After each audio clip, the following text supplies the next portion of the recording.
One morning in 1623, Parisians were hailed by mysterious placards on the streets of Paris.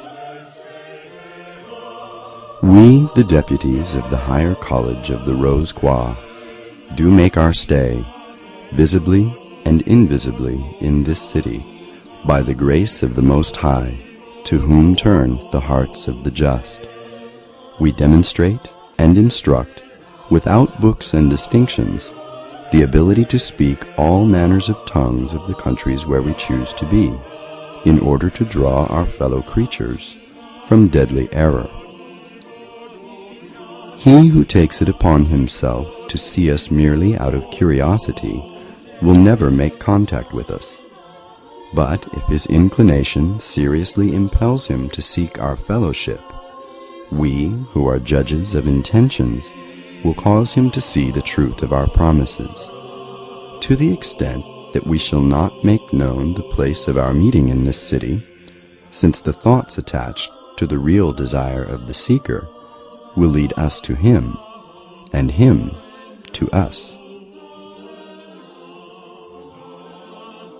These posters referred to a mysterious fraternity, to a secret society, the Rose-Croix. It was not the first time that this fraternity had been talked about. A few years earlier, it had already published 3 manifestos that became famous in the esoteric world: the Fama Fraternitatis, the Confessio Fraternitatis, and the Chemical Wedding of Christian Rosencreutz, published in 1614, 1615, and 1616 respectively.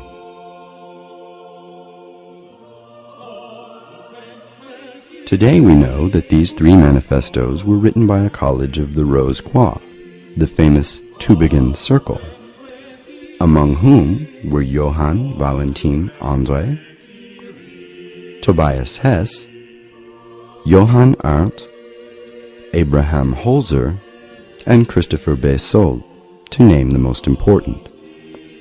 All were passionate about Hermeticism, alchemy, and Kabbalah.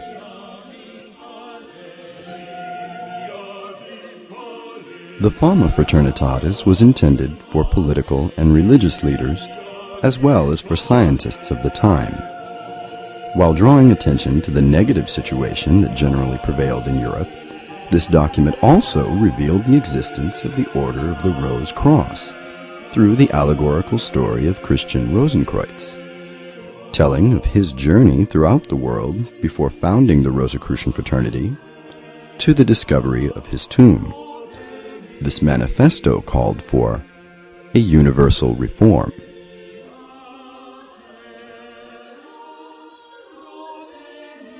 The Confessio Fraternitatis completes the first manifesto. On the one hand, it insists on the necessity of regeneration for man and society. On the other hand, it indicates that the fraternity of the Rose Cross possesses a philosophical science that allows one to achieve this regeneration. It is therefore intended primarily for seekers who have the desire to participate in the work of the order, while also working towards the happiness of humanity. The prophetic aspect of this document very much intrigued the scholars of that time. The Chemical Wedding of Christian Rosencreutz is written in a style that is very different from the first 2 manifestos. It describes a journey of initiation that represents the quest for illumination. This 7-day journey mainly takes place in a mysterious castle where the wedding of a king and a queen is to be celebrated. Symbolically, the chemical wedding describes the spiritual progression bringing the initiate to achieve union between his soul, the bride, and God, the groom.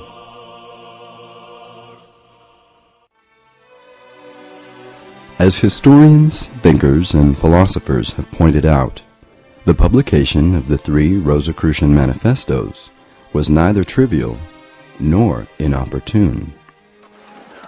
They were published at a time when Europe was going through a very important existential crisis. Europe was divided politically and torn by economic conflict. Religious wars were causing widespread sorrow and desolation that touched most families.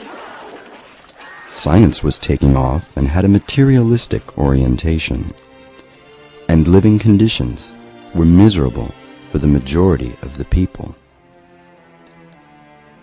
The Rosicrucians, therefore, came out of their legendary secrecy to call for more humanism and spirituality.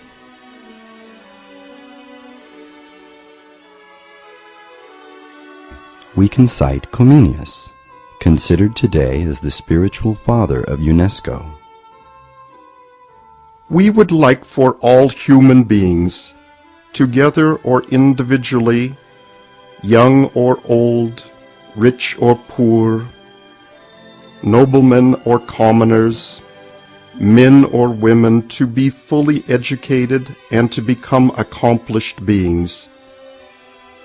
We would like them to be educated and informed completely, not only on such and such a point, but also on all that will allow them to achieve their essence integrally, to yearn to know the truth, not to be deceived by pretense, to love good and not to be seduced by evil, to do what should be done and to keep from what should be avoided, to speak wisely of all with all.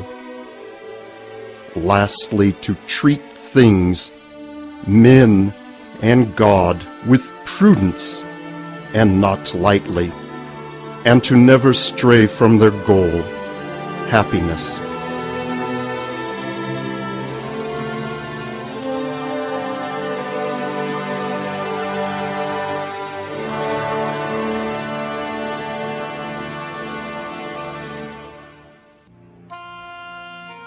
Even though the historical origins of the Rosicrucians lie in the 17th century, the order's traditional heritage is much more ancient. Some historians of esotericism think that it goes back to ancient Egypt, more precisely to the era of Amenhotep IV, also known as Akhenaten. As confirmed by many Egyptologists, there existed during this era the mystery schools, where one could study the mysteries of the universe, nature, and human beings themselves. This study gave rise to a Gnosis, a secret knowledge that was perpetuated throughout the centuries. From Egypt to ancient Greece, passing through the Pythagoreans, and then to ancient Rome via the Neoplatonists. The alchemists of the Middle Ages inherited this tradition and finally transmitted it to the Rosicrucians of the 17th century. Michael Meyer, who was a member of the Rosicrucian fraternity of the time, said, "Our origins are Egyptian, Brahmanic, issued of the mysteries of Eleusis and Samothrace, the mages of Persia, the Pythagoreans, and the Arabs." Is that to say that the ancient heritage would remain frozen in the world of the 17th century? No. It was perpetuated throughout the following centuries and gave birth to many Rosicrucian persuasions. In the 18th century, the most important of these movements was known as the Order of the Rosy Cross of Gold of the Ancient System. It had many illustrious members, among whom are the Prince Frederick Wilhelm, the Duke Ferdinand of Brunswick, Friedrich Christoph Oettinger, and Nikolai Novikov. In the 19th century was the Order of the Rosy Cross, founded by Josephin Paladin, that attracted the most attention, because of the exhibition of unusual paintings he organized in Paris. Famous artists such as Charles Filiget, Jean Delville, Émile Bernard, friend of Toulouse-Lautrec, and Gauguin, Georges Defils, and Eugène Grasset presented their works at these exhibitions. The admitted goal of this Rosicrucian order was to restore in all its splendor the ideal, with tradition for basis and beauty as mean. Another school of thought, Freemasonry, was born in England during the 18th century. Tracing its traditional origins to Hiram, presumed architect of the Temple of Solomon, it borrowed much from the Rose Cross, which caused some authors, such as Johann Gottlieb Bühle or Thomas de Quincey, to say that it was an emanation of Rosicrucianism. In any case, Freemasonry created as early as 1757 the degree of the Knight Rose Croix, still considered today by some of Masonic persuasion to be one of Masonry's most prestigious degrees. Among the most eminent members of Rosicrucian Freemasonry of that time were, to name a few, the Count of Saint-Germain, Cagliostro, Jean-Baptiste Willermoz, and Martinez de Pasquale. The latter created the Order of the Élus Cohen, in which the highest degree was the Rose Croix. Since the beginning of the 20th century, the Rosicrucian heritage is perpetuated in the world by the Antiquus Mysticusque Ordo Rosae Crucis, or in other words, by the ancient and mystical order of the Rose Cross. Open to men and women of any nationality, any religion, and any social class, AMORC transmits traditional teachings covering 12 degrees. Since 1909, it is offered in a written form. That being said, Rosicrucians can gather in lodges to hold collective work sessions if they wish to do so. These teachings are founded on the oral tradition of the order, such as it was done in past centuries.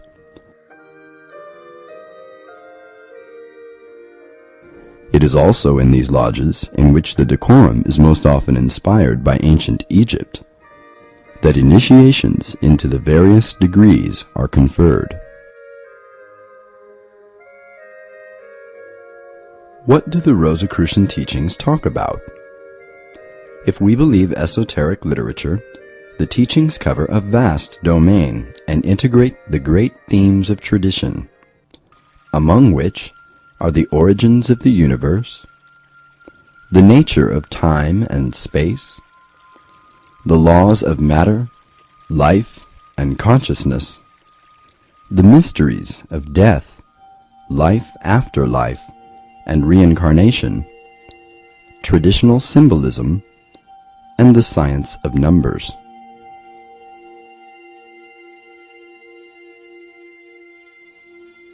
The Rosicrucians are also interested in the ontological links that exist between humans and God, whom they consider to be the grand architect of the universe, that is, the absolute intelligence which is at the origin of all creation, and all that it contains on the visible and invisible planes.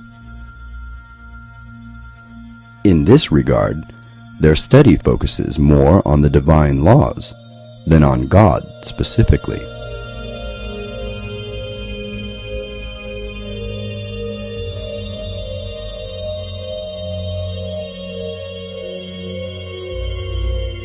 In parallel to their specific teachings, the Rosicrucians advocate a philosophy that is founded on spiritual alchemy.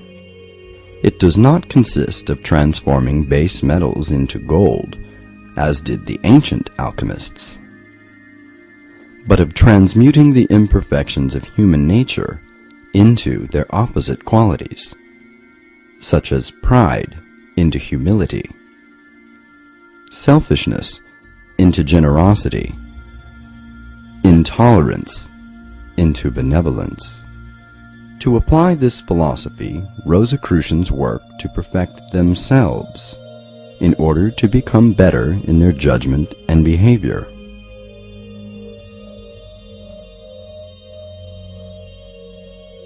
For them, evil exists on earth only because humans are complacent in their weaknesses and do not sufficiently aspire to good. Rosicrucian humanism, therefore, consists in improving the world by improving oneself. This caused a contemporary author to remark that the soul of the Rose Cross is an integral part of the soul of the Occident, which is humanist and spiritual. It is one of its facets, or one of its jewels, sparkling of beauty, love, and purity. Preoccupied by the pace of the world and concerned about contributing to its evolution, in March 2001, the Rosicrucians published a fourth manifesto, the Positio Fraternitatis Rosicrucis. While the three manifestos published in the 17th century were intended for the intellectual elite, this new manifesto is intended for a wider audience. In a general manner, this manifesto gives a report on the state of humanity that the Rosicrucians judge very worrisome. According to them, the world has become too individualistic and materialistic, which explains the crisis we are confronted with in many domains. To solve this crisis, the Rosicrucians, therefore, appeal for more humanism and spirituality in order for the earth to become a place of peace, harmony, and fraternity. Who then married the rose to the cross, Goethe wrote?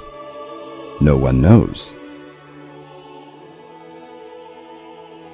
The cross was used to various ends in many cultures and traditions since the oldest time.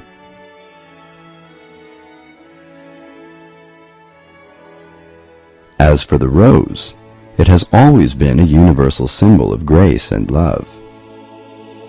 For Rosicrucians, the union of these two symbols has a very specific significance.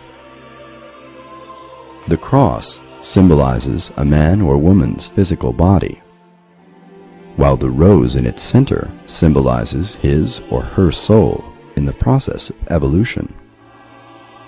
Together, the rose cross, therefore, represents the duality of human beings and the fact that we evolve from life to life toward perfection. According to Rosicrucian tradition, whoever reaches this perfection is no longer obligated to reincarnate. Forever unfolded, the rose of the soul no longer needs the cross to perfect itself and stays forever in the divine immensity.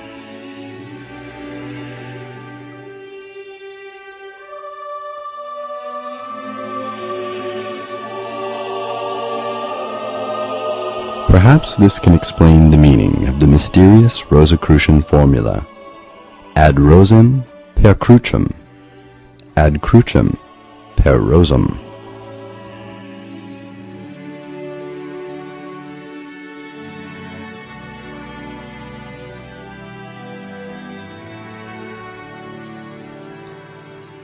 Throughout the centuries until today, many Rosicrucians have been the echo of the ideal of wisdom that animated and still animates the world today. While we may not be able to control all that happens to us, we can control what happens inside us. Benjamin Franklin.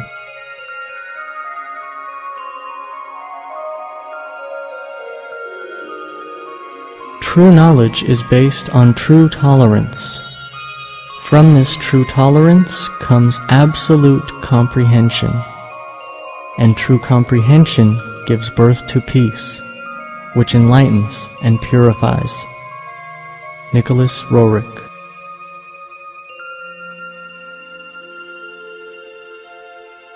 By contemplating the divine self within, one broadens one's consciousness to the extent where one senses and finally realizes that the real part of oneself is but a part of all of the real expression in the universe, and that one is not separated from the rest of humanity and is not an individual, but an inseparable segment of the universal self or soul. H. Spencer Lewis.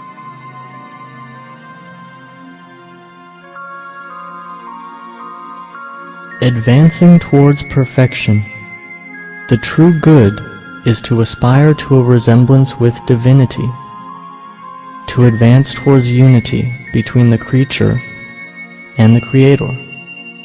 Karl von Eckartshausen.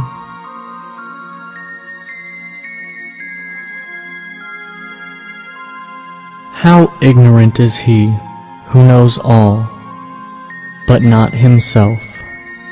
Bolivar.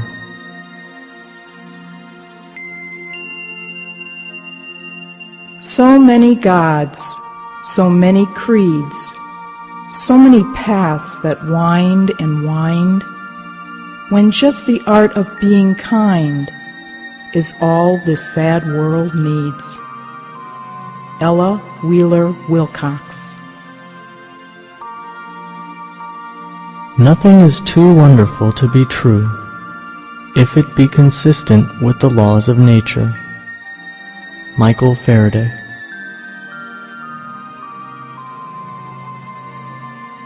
Music is the arithmetic of sounds, as optics is the geometry of light. Claude Debussy.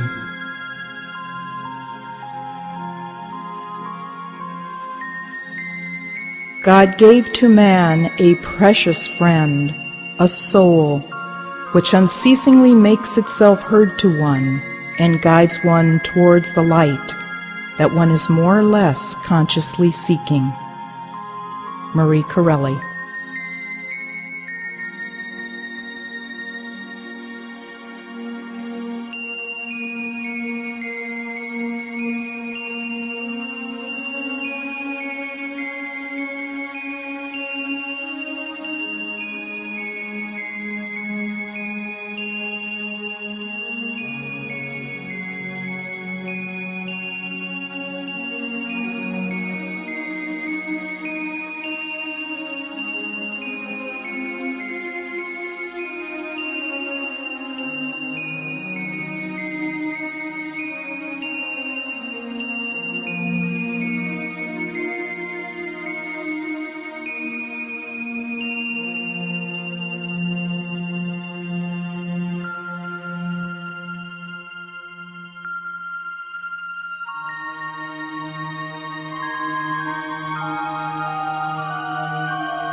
One morning in 1623, Parisians were hailed by mysterious placards on the streets of Paris, fraternity to a secret society, the Rosicrucians. It was not the first time that this fraternity had been talked about. A few years earlier, it had already published 3 manifestos that became famous in the esoteric world: the Fama Fraternitatis, the Confessio Fraternitatis, and the Chemical Wedding of Christian Rosenkreutz, published in 1614, 1615, and 1616 respectively.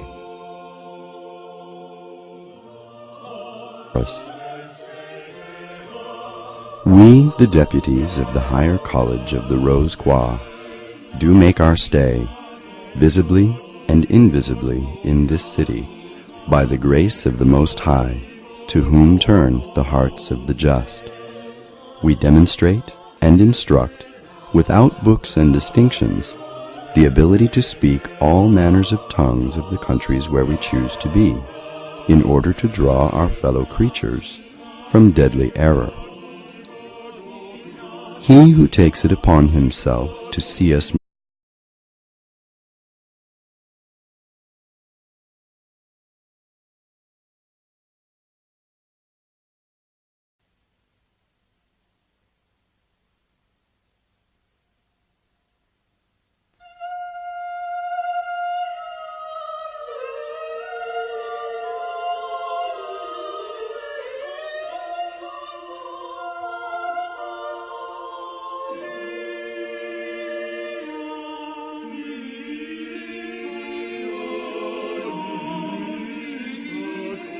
merely out of curiosity will never make contact with us.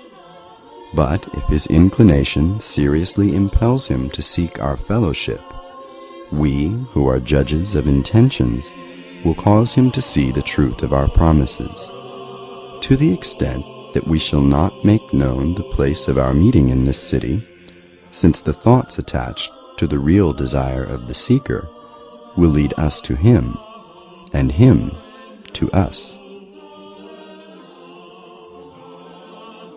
These posters referred to a mysterious